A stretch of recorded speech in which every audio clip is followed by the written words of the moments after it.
Saudações, meus caros, tudo bem? Bom, para dar continuidade então ao nosso conteúdo de sociologia, nós vamos seguir ainda pelo pensamento do Marx. A gente já viu até a parte dos modos de produção que eu expliquei na aula passada. Inclusive o áudio estava baixo, esse eu vou manter normal, o computador tinha dado problema, mas voltamos. Hoje a gente vai partir, na verdade, do ponto da dialética marxista, o que é a dialética, e avançar por alguns outros temas que compõem o pensamento de Marx. E aí a gente vai amarrar esse conteúdo todo numa próxima aula, em que eu vou falar um pouco sobre a Revolução Russa. Então, como essas ideias atingiram a Rússia ali no início do século XX. Tranquilo? Então, eu vou fechar o webcam aqui e vou tocar o barco lá dos slides para a gente seguir de forma mais objetiva. Deixa eu fechar isso aqui. Pronto. A dialética materialista. Bom, o primeiro ponto que precisa ser ressaltado aqui é que vocês tanto vão encontrar o termo materialismo histórico, quanto materialismo dialético, quanto materialismo histórico-dialético. Todas essas três falas, de certa forma, dialogam com o método utilizado por Marx na produção de sua obra, ou seja, era o método que ele usava para investigar a sociedade, as relações sociais. Tranquilo? Então vamos. A dialética marxista deve ser entendida como um método de análise da realidade que a caracteriza como expressão dos conflitos e movimentos sociais existentes no mundo material. Primeiro ponto, vocês precisam ter uma coisa em mente. Eu acho que eu já comentei com vocês. Se comentei, estou reforçando. Se não comentei, estou comentando agora. Marx parte de uma fala muito interessante. Ele vai dizer o seguinte: os filósofos pensaram o mundo, é preciso transformá-lo. O que é que ele está querendo dizer? Que os diversos filósofos sociólogos, antes não, porque a sociologia está nascendo nesse contexto, os diversos filósofos que vieram antes de Marx, eles de certa forma pensaram a realidade, teorizaram sobre a realidade, formularam diversas abordagens sobre essa realidade. No entanto, eles não fizeram absolutamente nada na prática para transformar essa realidade. E Marx está inserido dentro de um contexto pós-revolução industrial, onde a exploração da mão de obra do trabalhador pobre, que antes vivia no campo, e que pelas condições materiais, ou seja, pelas necessidades de ter uma vida melhor, uma vida mais confortável, larga o campo para viver na cidade, isso quando não são expulsos do campo para viver na cidade, e nessa cidade são obrigados, então, a se submeter ao trabalho extremamente duro das fábricas de segmento têxtil, com salários muito baixos e cargas horárias muito amplas. Só para vocês terem ideia, haviam naqueles contextos, cargas horárias de 14, de 16 horas diárias de trabalho. Lembrando que o dia tem 24 horas, então era muito trabalho por pouco dinheiro.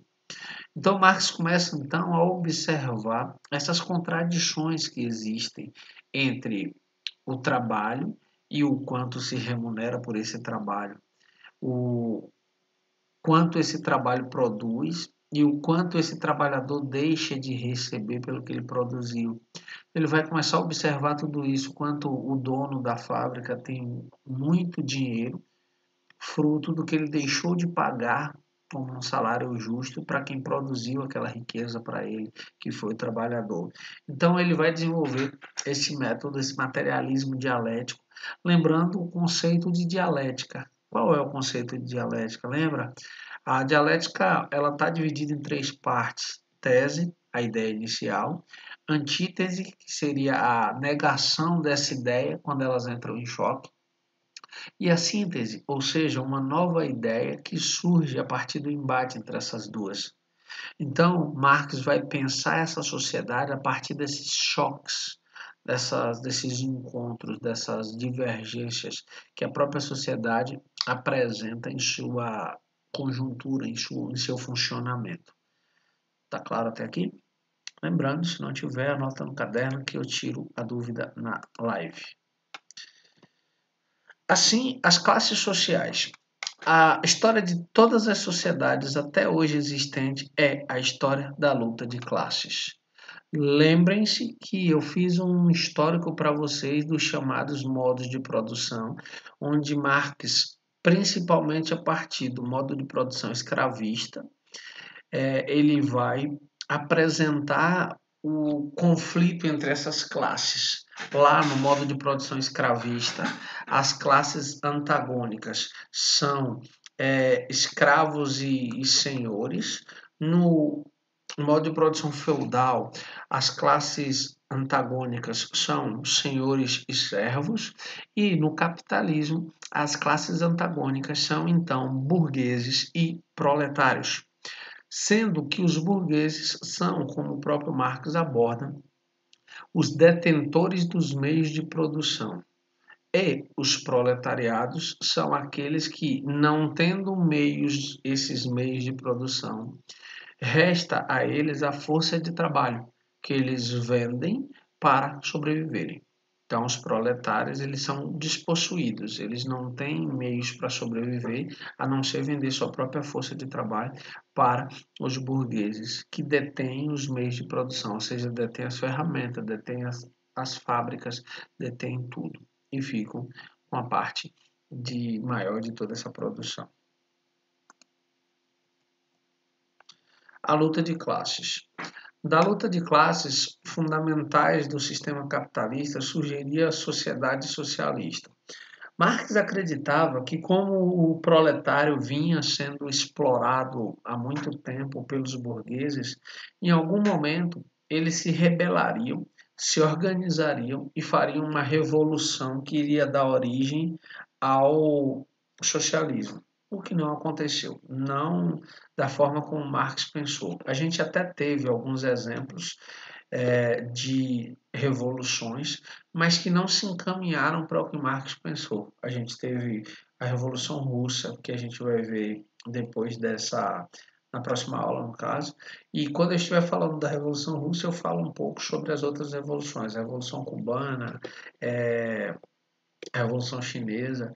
Então, são modelos de um socialismo que não avançou no sentido das teorias do Marx. O modo de produção socialista se fundamentaria na coletivização dos meios de produção, ou seja, não haveriam mais os proprietários dos meios de produção, ou seja, os burgueses. Esses meios de produção, seja a terra, sejam as ferramentas, sejam as fábricas, elas seriam coletivas e todos iriam produzir fruto de seu trabalho e seriam remunerados a partir desse trabalho, a partir da quantidade do que foi trabalhado. No comunismo, que seria aí uma etapa posterior ao socialismo, haveria a extinção da divisão do trabalho, ou seja, todo mundo poderia trabalhar tudo, o trabalho não ficaria restrito, fulano faz isso, Beltrano faz aquilo, e prevaleceria a administração sobre as coisas e não o governo sobre os homens. Então, perceba, hoje o governo governa o quê? A população. Ele aponta o que a população vai fazer, como deve se portar, a que leis deve se submeter, todo esse contexto.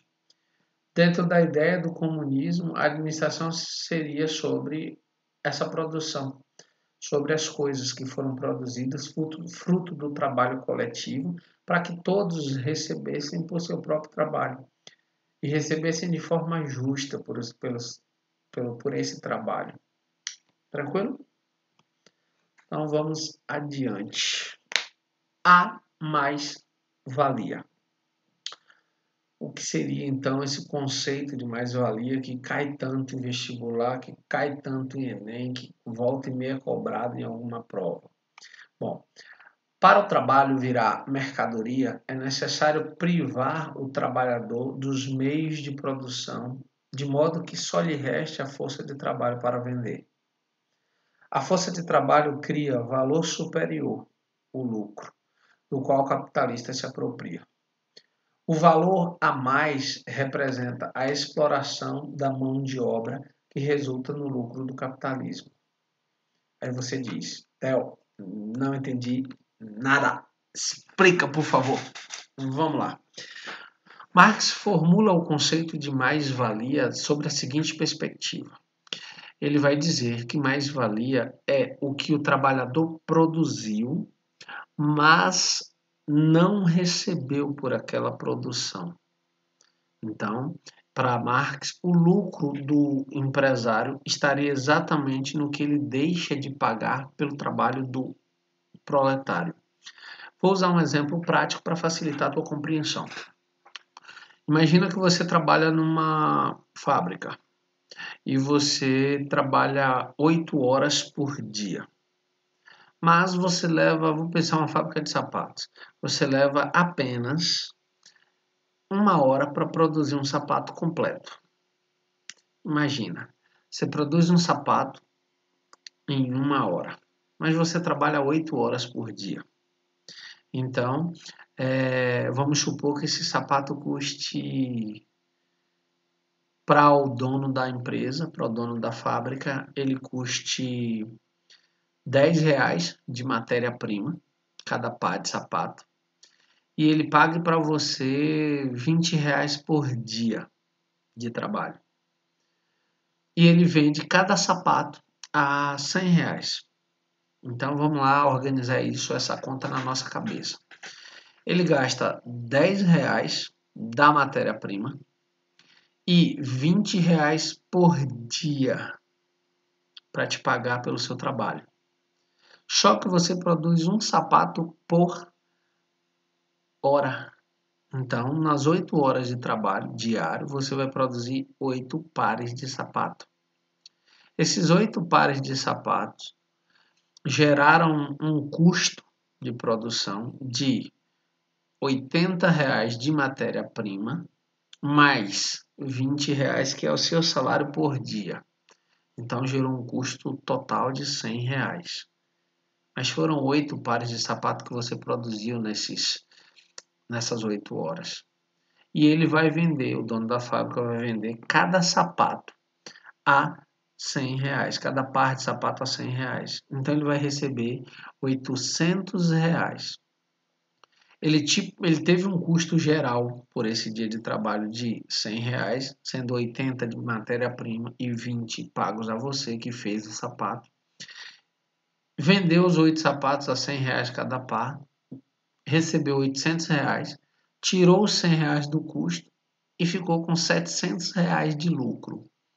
Para Marx, esses R$ 700 representam a mais-valia.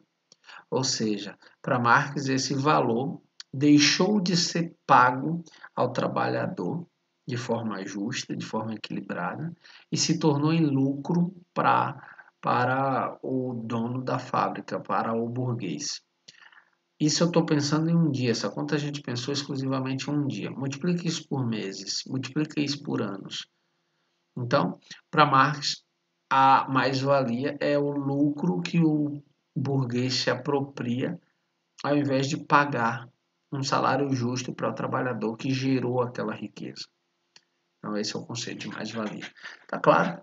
Lembrando, se tiver alguma dúvida, anota no caderno e coloca na live, tira dúvidas, que aí eu esclareço, cito outros exemplos, e aí a gente tem como interagir de forma mais tranquila e fica claro para mim se você entendeu.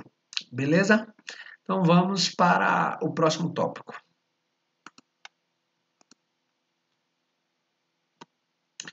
Alienação e fetichismo. É pelo trabalho que o homem transforma a natureza e se humaniza por meio de um projeto intencional. Primeiro ponto. O trabalho é o meio pelo qual o homem transforma o que é natural em cultural. Então imagina, tem uma árvore, a árvore é natural. o homem vai, com o seu conhecimento e as ferramentas, serra a árvore, carrega essa árvore para uma oficina, trabalha sobre essa árvore e transforma essa árvore, sei lá, numa mesa e 4 cadeiras. A mesa e 4 cadeiras já não são mais naturais. Por quê? Porque elas são a árvore que sofreu o trabalho humano e se transformou num elemento cultural. Nesse caso, a mesa de 4 cadeiras. Dentro dessa lógica, o trabalho é o projeto que orienta a ação e gera um processo histórico por meio de uma atividade coletiva. Perceba, o trabalho é a forma como o homem não apenas modifica a natureza, mas ele modifica essa natureza em benefício próprio. Ele modifica em benefício do seu grupo. E é essa modificação ao longo da história, ou seja, o trabalho ao longo da história, que permitiu ao homem sobreviver enquanto espécie. O homem é fruto do que ele produziu através do trabalho. E tudo isso de forma coletiva, porque não foi um homem trabalhando para sustentar o mundo inteiro. Foram os seres humanos como um todo trabalhando para se autossustentarem. Ao vender a força de trabalho, o trabalhador não só deixa de ter direito ao que produziu, mas também deixa de projetar o que vai executar e de estabelecer o ritmo da produção. Aqui eu preciso de muita atenção de vocês, porque se não prestarem atenção, talvez se confundam. O que é que ele está dizendo? O seguinte: o que é que ele está dizendo? Ele está dizendo que olha que coisa. Se eu não tenho os meios de produção, se me resta apenas a possibilidade de vender a minha força de trabalho, eu não tenho a posse sobre o que eu produzi. Vou trocar em miúdos, vou simplificar. Imagine que você tem uma oficina em casa. E nessa oficina, uma oficina culinária. E nessa oficina você produz pastéis. Você produz 10 pastéis e vende 10 pastéis, tirando o dinheiro da matéria-prima, o resto do valor é seu, você produziu. Agora, imagina que você trabalha numa pastelaria. Aí você tem que cumprir um horário, vamos pensar, de 8 da manhã até 6 da tarde, com 2 horas de almoço. Você pode produzir 10 pastéis nessas 8 horas, ou pode produzir 1000 pastéis nessas 8 horas. Nem os 10, nem os 1000 pertencem a você. Nem os 10, nem os 1000 pertencem a você. Você recebe um salário, mas o que você produziu dentro dessa empresa, essa produção pertence ao dono da empresa. No entanto, quando você está submetido a um horário, fruto dessa relação de trabalho, você não tem mais a capacidade de ditar o ritmo da produção. Você vai trabalhar de acordo com a velocidade de quem está te pagando. E se você não se adequar a esse ritmo de produção, é natural que você seja demitido e um outro sujeito ocupe seu lugar para dar conta dessa produção, no ritmo em que o empresário deseja. Tá claro até aqui? Vamos à frente que eu vou explicar melhor o conceito de fetichismo. Então, alienado, do latim alienare, que não pertence a si, ou seja, que é alheio. Por isso, o termo alienado é recorrente na teoria e no pensamento de Marx. Por quê? Porque ele vai dizer que as relações capitalistas alienaram o trabalhador. De que forma? Tirando dele a posse sobre o que ele produziu. Então ele produz, mas aquilo que ele produziu não pertence a ele, pertence ao dono da fábrica. E olha que interessante, às vezes ele produz um determinado produto, mas ele não tem dinheiro para consumir aquele produto. Então ele não tem meios para possuir, para consumir o produto do próprio trabalho dele. Só vocês imaginarem, por exemplo, que um trabalhador da fábrica da Ferrari não tem condições de ter uma Ferrari. Esse é o exemplo mais simples que eu consigo pensar agora para colocar para vocês. Desculpem. Logo, o produto do seu trabalho não faz parte da sua consciência e vontade. Ele produz, ele trabalha, mas ele não tem como consumir isso que ele produziu. Tranquilo? Então, vamos adiante. A palavra fetichismo é feitiço. Significa feitiço. Feitiço de quando você pensa, quando você vê algo que você fica tão encantado com aquilo que viu, que é como se aquele produto, aquele objeto lançasse um feitiço, te enfeitiçasse, você desejasse imensamente aquele produto. Então, dentro desse contexto, a mercadoria surge como um valor em si mesma e não como resultado das relações de produção. Aqui cabe uma fala específica para vocês entenderem de forma muito tranquila. Quando Marx vai pensar essa ideia do feitiço que a mercadoria acaba exercendo, não apenas sobre o trabalhador, mas também sobre o consumidor de um modo geral, usem como exemplo o seguinte. Agora até diminuiu um pouco, porque surgiram outras tantas marcas tão boas quanto, mas o iPhone, celular da Apple, continua ainda pairando sobre ele uma espécie de áurea, uma espécie de poder próprio que agrega a quem possui um iPhone um status. Daí, há alguns anos atrás, hoje se tornou um pouco menos comum isso, as pessoas fazerem filas nas portas das lojas americanas da Apple para comprarem antes o lançamento do iPhone. Por quê? Porque quando elas tivessem o iPhone na mão, aquela posse sobre aquele produto geraria um status. Por quê? Porque as pessoas tenderiam a olhar e dizer: Oh, ela tem um iPhone. E aí o próprio produto acabava valendo mais do que as pessoas. Então o produto se humanizava e as pessoas se coisificavam. Infelizmente, essa é a lógica do capitalismo.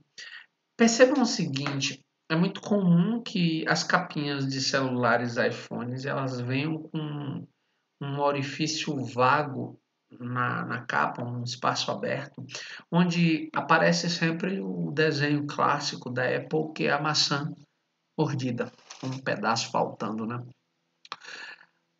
Por que aquele espaço fica vago? Para que as pessoas tenham como perceber que você tem um iPhone. E esse feitiço que a marca conseguiu alcançar irradia para todas as outras pessoas. É como se você, por exemplo, comprasse uma Ferrari e saísse pelas ruas passeando de Ferrari. As pessoas olhariam bobas, por quê? Porque a Ferrari é um produto de luxo e pouquíssimas pessoas têm condições de ter um carro daquele. Então, o simples fato de possuir aquela mercadoria agrega um status imenso. Mas Marx vai problematizar isso dizendo o seguinte: é a pessoa que produz, que possui a mercadoria ou a mercadoria que possui a pessoa? Vamos adiante? A mercadoria, como eu disse, se humaniza enquanto o trabalhador se coisifica. E aí ele põe: os homens não percebem essa coisificação por conta da ideologia que camufla as contradições. E aqui eu vou criar uma situação que é bem polêmica, mas que cabe muito para esse contexto. Você lembra, porque a gente estudou lá no 7º ano, depois a gente discutiu ainda alguns conceitos no ano passado, no 9º ano, o conceito de ideologia.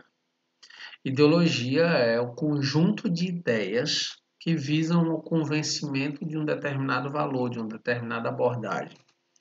Então, existem diversas ideologias que servem a tudo quanto é interesse. Então, existem ideologias políticas, ideologias econômicas, ideologias religiosas, ideologias de direita, de esquerda, de centro.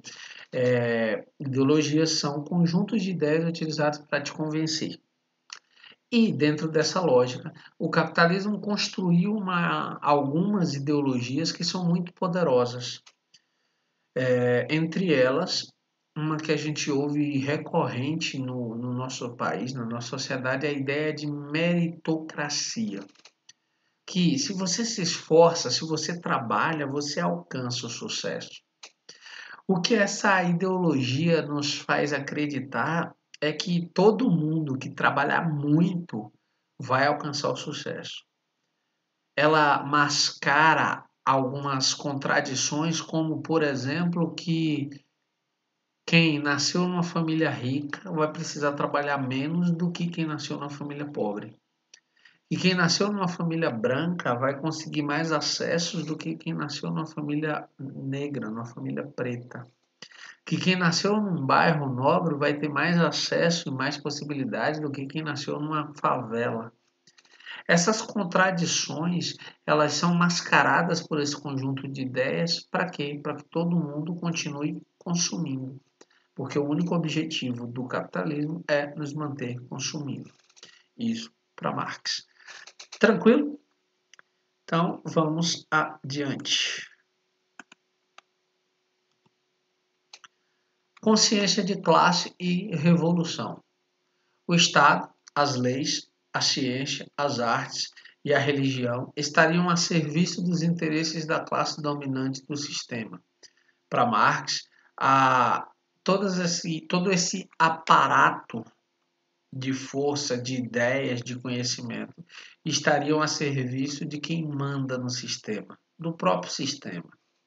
Para ele, a classe dominante faz uso das ideologias, ou seja, desses conjuntos de ideias, dissimulando, ou seja, manipulando as aparências e impedindo a plena consciência do explorado.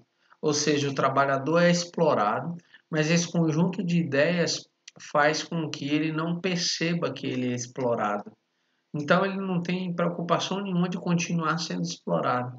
Pelo contrário, ele se sente até um privilegiado de poder ser explorado, porque o capitalismo vai convencê-lo do seguinte: olha, você está trabalhando muito, mas tem gente que nem tem trabalho, então agradeça por estar trabalhando muito. E aí o próprio Estado coloca-se a serviço de todos. Isso no discurso. Olha o artigo 5º da nossa Constituição. Todos são iguais perante a lei. Mas esse Estado que diz que todo mundo é igual perante a lei, ele protege, antes de tudo, a propriedade privada. Quem tem propriedade privada de um modo geral? Quem tem poder, quem tem dinheiro. E esse Estado acaba privilegiando o próprio sistema. É só você observar, por exemplo, a forma como o braço armado do Estado, ou seja, a polícia, como ela aborda brancos ricos e como ela aborda negros pobres. Por aí você já tem uma noção inicial de a quem o Estado serve, a quem o Estado protege. E para finalizar essa primeira parte essa segunda parte da aula de Marx, a gente vai para a terceira parte, para finalizar o capítulo, a gente tem a organização do proletariado. Para Marx, caberia ao trabalhador a praxis. O que seria a praxis? Lembra que eu comecei falando comecei essa aula falando de uma citação de Marx, em que ele diz que os filósofos apenas pensaram a realidade, mas que era preciso transformá-la. Então, a praxis seria um olhar para a teoria, contrapor essa teoria, refletir sobre essa teoria e colocá-la em prática. Essa praxis seria uma ação refletida da teoria, uma ação que seria revolucionária, ao contrário do uso da prática,